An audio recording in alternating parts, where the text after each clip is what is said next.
O tema da pregação de hoje, já está aqui atrás já, é o poder da cruz.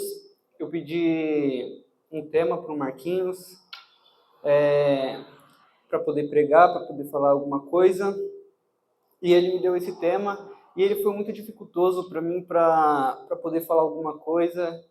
Eu demorei um tempinho para conseguir me destravar, para conseguir pensar em alguma coisa para trazer para vocês.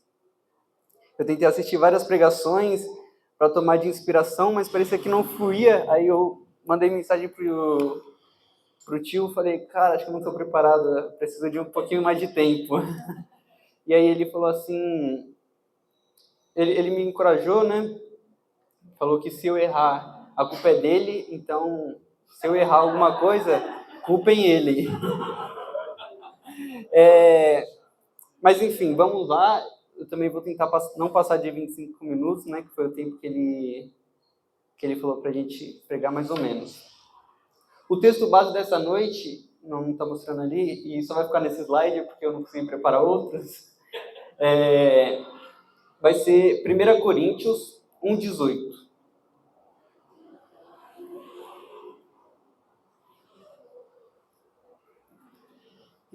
Vou ler aqui. Pois a mensagem da cruz é loucura para os que perecem, mas para nós que somos salvos é poder de Deus. Vamos orar primeiramente, né? Pai querido, Pai amado, Senhor, abençoe, Senhor, essa pregação, Senhor, que o Senhor venha falar, Pai, usar minha boca, usar a boca do teu servo, Pai, para que saia palavras tuas, não minhas, Senhor.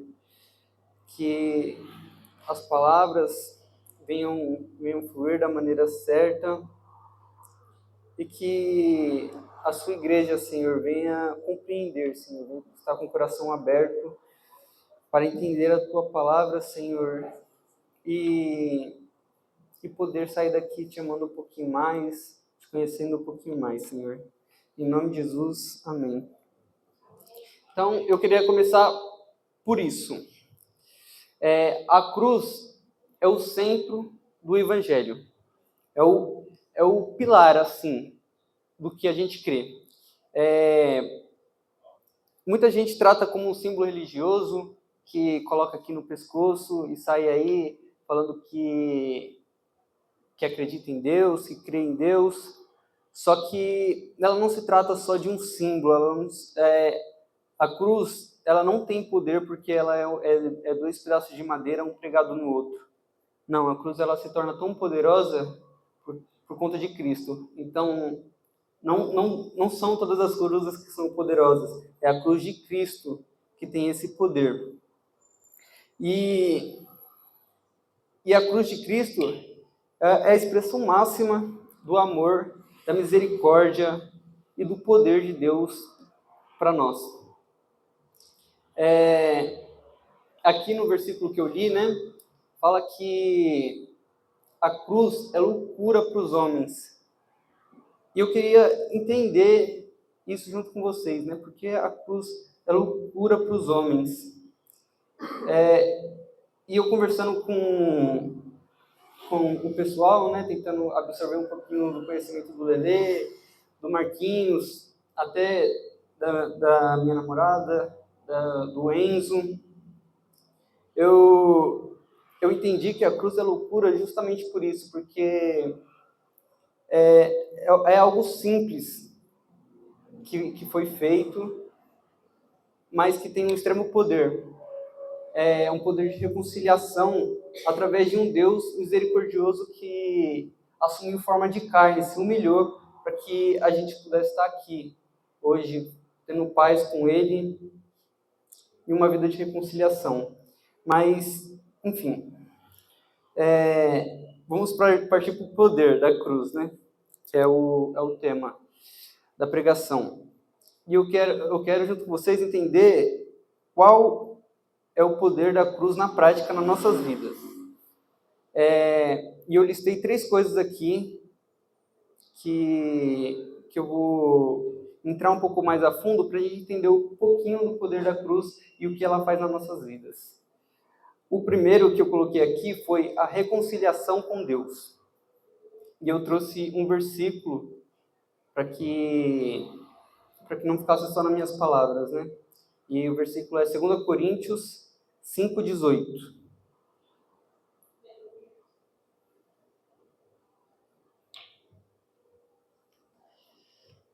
Tudo isso provém de Deus, que nos reconciliou consigo mesmo por meio de Cristo e nos deu o ministério da reconciliação. O tio Marquinhos bate muito na tecla comigo e com bastante gente da igreja, se vocês conversar um pouquinho com ele, vocês vão perceber, desse ministério da reconciliação com Deus, que foi nos dado por meio de Cristo, né? Por meio da cruz. E por que essa reconciliação? Por que temos que reconciliar com Deus? A gente estava em guerra, a gente estava brigado com Deus? Como assim a gente tem que se reconciliar? E basicamente, a gente estava sim em guerra com Deus, a gente sim tinha algo que nos separava de Deus, que era o pecado. O pecado, ele nos separa de Deus. Quando a gente vive uma vida de pecado, a gente se distancia do Pai por diversos motivos, né? Mas um motivo principal é porque é totalmente contra a natureza de Deus, o pecado. E durante toda a história, Deus vem tentando quebrar essa separação que a gente tem com Ele.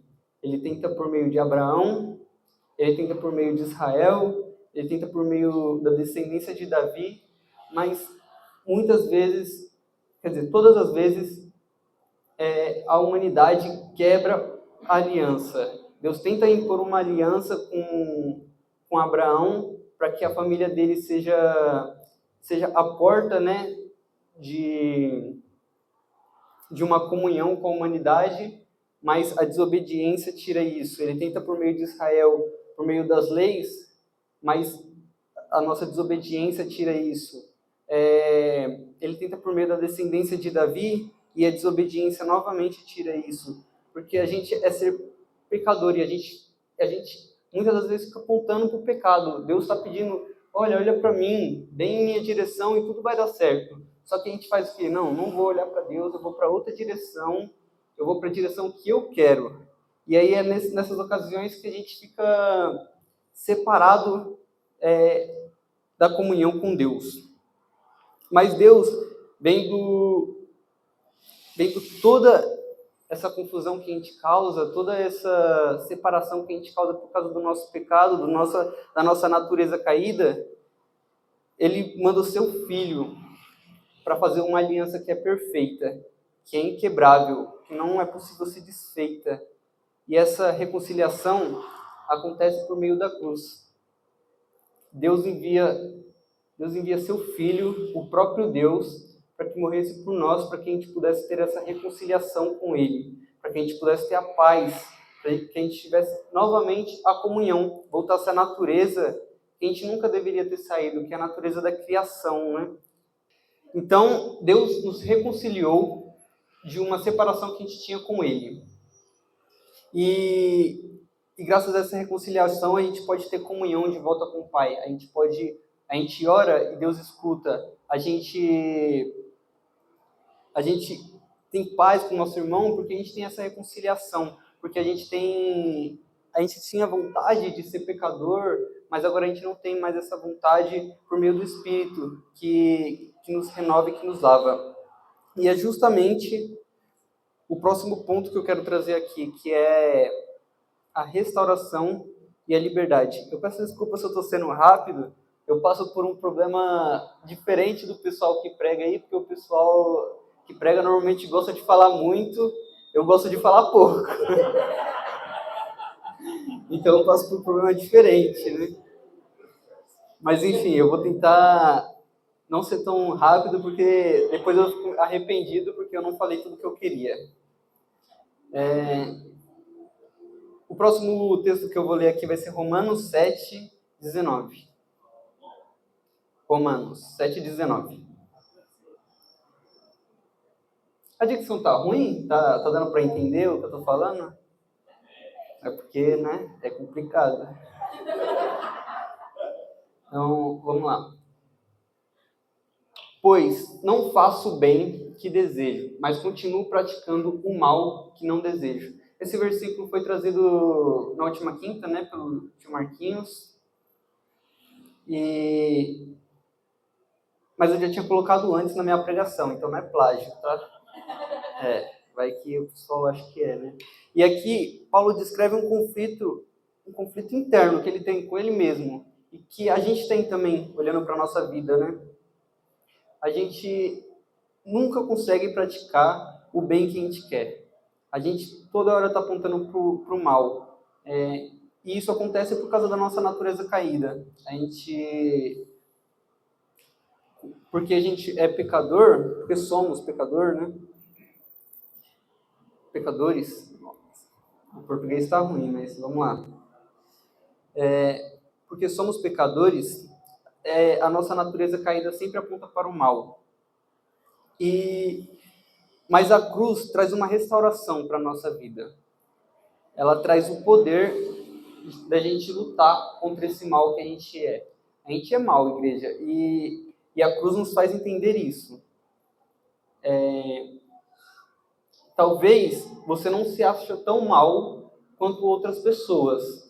Talvez você não se ache tão mal quanto um bandido, ou alguém que é um assassino, ou etc. Mas eu queria te trazer que você é tão mal perante Deus quanto essa pessoa. Porque para Deus não existe um pecador premium, um pecador pouco pecador, um pecadorzinho. Não, existem pecadores. E eu sou tão pecador quanto qualquer outro. E a cruz traz uma restauração para a gente. Ela vai trazer uma restauração para aqueles que creem na palavra do Senhor. Porque antes somos carnes. E antes, carne não luta contra a carne, não faz sentido. O mal não vai lutar contra o mal. O mal sempre vai se dar bem com o que é mal. Mas o que é bom não vai se dar bem com o que é mal. E por meio da cruz, Deus nos purifica e nos torna e nos faz querer lutar uma vida contra o mal. Faz a gente querer ser pessoas novas, purificadas por meio da cruz de Cristo. Na cruz, eu vou um pouquinho ler mais, porque eu estou lendo pouco e estou falando, às vezes, nada com nada. Na cruz, nosso velho homem foi crucificado. Então, na cruz, nosso velho homem morreu, igreja. E a gente tem que entender isso. A gente tem que entender que a gente era pessoas más, só que graças à cruz, ela foi crucificada. Então, aquela pessoa que mentia, que se vingava, que guardava mágoas e ficava tranquila com tudo isso, já não existe. Existem pessoas que ainda fazem isso, mas que não conseguem mais viver nisso. A gente não consegue mais viver no pecado, a gente não consegue mais viver na maldade, porque a gente é conhecedor da cruz, e a gente conhece do poder dela, conhece da libertação que ela traz para as nossas vidas. Com isso, Deus nos deu uma nova identidade. Ele deu a identidade de ser livre do pecado, e Ele restaura a nossa imagem de Deus. Como sabemos, fomos criados à imagem e semelhança de Deus, para viver uma vida com Ele e para Ele. Mas a nossa natureza caída afastou isso, mas a cruz nos reconciliou, nos trouxe de volta a esse objetivo. Ela nos restaurou para que a gente pudesse ter uma vida com Ele novamente. Agora podemos perdoar, amar, servir e viver uma vida em santidade, não por nosso próprio esforço, porque se fosse pelo próprio esforço, a gente, como eu disse, carne não luta contra a carne, a gente não ia conseguir ser tão bom sozinho. Mas por meio de Cristo, que morreu pela cruz, para que a gente pudesse ter essa força para poder lutar, sabendo que a gente vai vencer. E eu coloquei até uma citação aqui do John Piper, que fala assim: a cruz não é apenas um lugar de substituição no passado, mas também de mortificação no presente. Então, a cruz não só nos perdoou dos pecados dos nossos pecados. Ela não só fez a gente, ela não só substituiu a gente dos pecados, mas ela propôs para a gente uma morte atualmente. Então a gente vai querer morrer para o pecado, a gente vai querer não existir mais perante o pecado. A gente vai querer uma vida nova, uma vida com Deus, uma vida de santidade. A cruz nos chama para morrer diariamente, para o nosso ego, para o nosso orgulho, para a nossa vontade de aparecer, porque temos essa vontade, pois isso que nossa carne quer. Mas o Espírito que entre em conflito com a carne, nosso Espírito quer apontar para Deus. E é esse Espírito que a gente tem que ser sensível, temos que escutar mais, né? Esse é o caminho da verdadeira restauração e liberdade. É isso, calma aí, eu vou pro próximo ponto agora. A cruz é o único caminho para a salvação e é o último ponto. Acho que eu estou falando muito rápido. Não? Tá bom? Então, beleza. A cruz é o único caminho para a salvação. E então, dos últimos versículos aqui que eu coloquei bastante versículo, é Atos 4:12.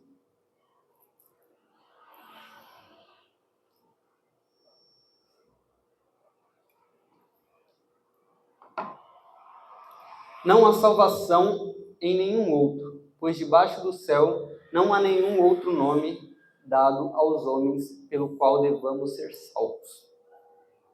A cruz é o único caminho da salvação, igreja. E começa daí. Não tem outro jeito de você ser salvo.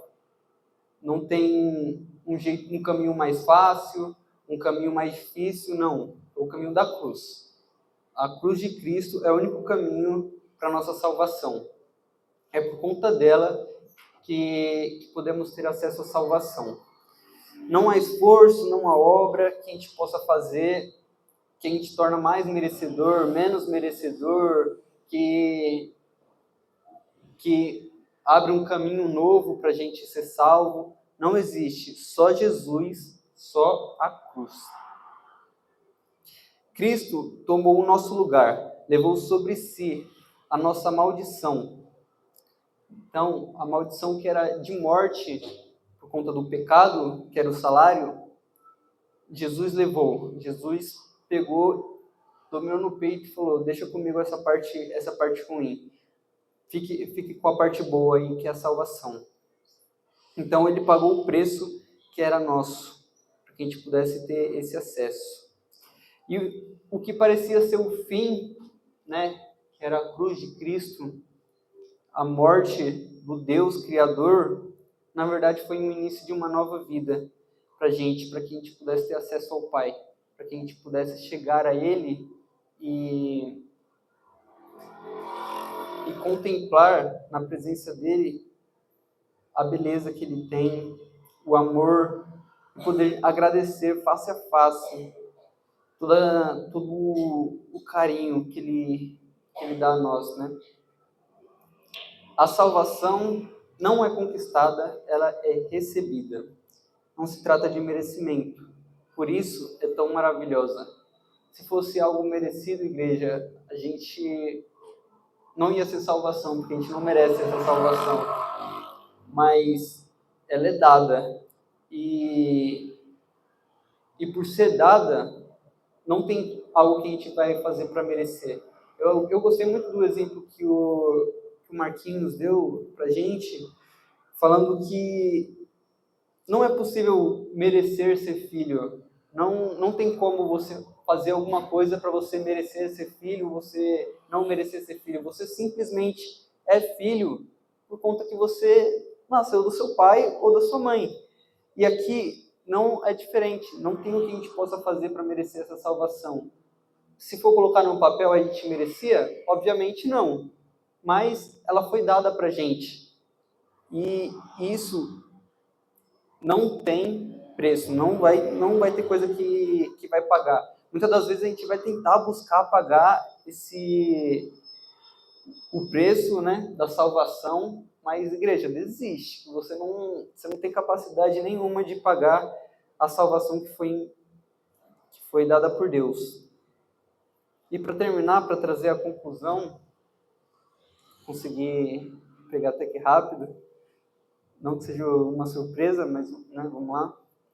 A conclusão é Gálatas 6,14. O versículo pela conclusão.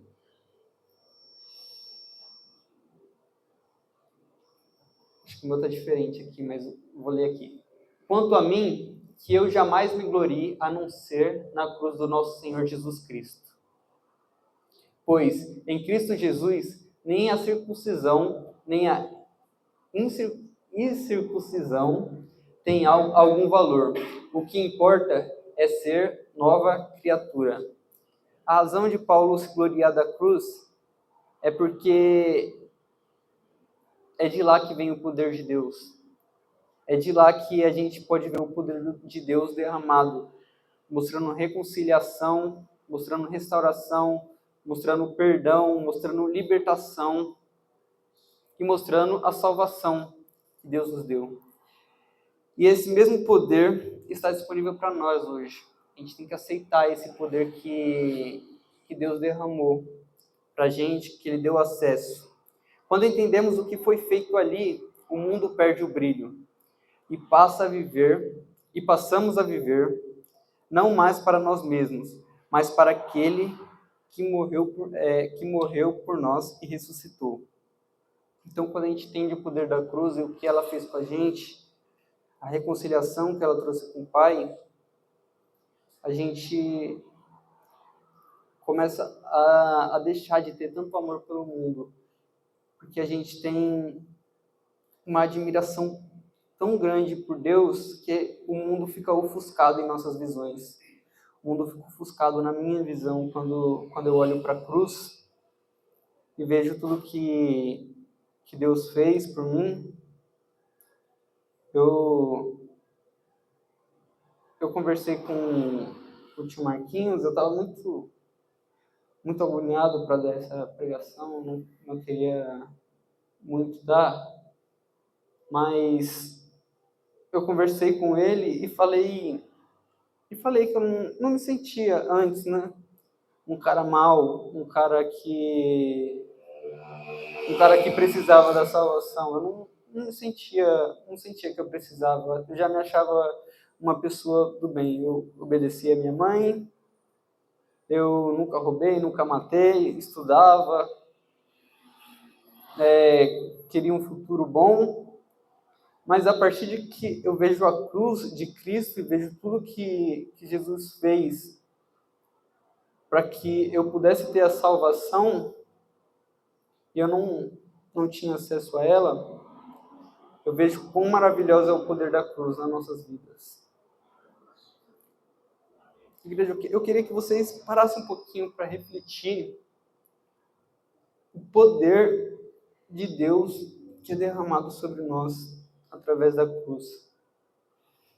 Que nos trouxe uma paz com Ele, uma reconciliação, uma restauração, para que a gente deixasse de ser só pecadores que no final de tudo ia ter um salário de morte, um salário que ia ser distante de Deus, para as pessoas que agora podem ter paz com Ele, que pode ter acesso e livre acesso ao Pai, ter uma comunhão genuína com Ele. Então, igreja, a cruz pode parecer loucura, e olhando assim, ela é loucura mesmo. Como pode um Deus descer por pessoas, pela sua própria criatura, que errou tanto com ele, e se sacrificar, morrer, para que a gente pudesse ter essa salvação, essa reconciliação, todos esses 3 pontos que eu citei aqui, até outros, né, que tem mais. E a cruz parece loucura. E a nossa religião é uma loucura também. Até o Marquinhos falou, Não faz sentido você trazer uma religião que traz tanto confronto para a gente. Ela não quer que a gente seja a mesma pessoa que a gente era ontem. Ela não quer que a gente seja a mesma pessoa que a gente era antes da cruz. Ela quer que a gente seja uma nova criatura, uma criatura nova diante de Deus. Quer que a gente viva uma vida de santidade, mesmo que seja difícil, mesmo que seja doloroso para a gente ser santos. Mas é isso que ela deseja, porque a nossa religião, por mais que traga muito confronto para a gente, que traga muitos desafios para viver uma vida que Deus se agrade, né? Por mais que tudo isso é uma religião que ela preza muito o nosso bem, que quer muito nos ver felizes, nos ver salvos no final de tudo, né? Então, eu coloquei a última frase aqui, para encerrar. Eu coloquei que a cruz não seja apenas uma lembrança, que a gente não venha só olhar para a cruz e ter uma lembrança de uma morte de um Deus, do nosso Deus, de Jesus, mas sim que seja o centro da nossa vida, que ela traga uma mudança em nossas vidas. Quando a gente olha para a cruz, a gente não pode olhar para a cruz e pensar, nossa, Jesus morreu por mim, mas a gente tem que pensar, o que eu devo fazer para que o poder de Deus seja derramado mais sobre a minha vida? Como eu posso viver uma vida onde o poder de Deus é manifestado? E é através dessa mudança que eu citei no segundo ponto aqui, é através dessa reconciliação, dessa restauração que a cruz nos traz com o Pai. É isso, igreja. Eu agradeço o ouvido de vocês, o tempo de vocês.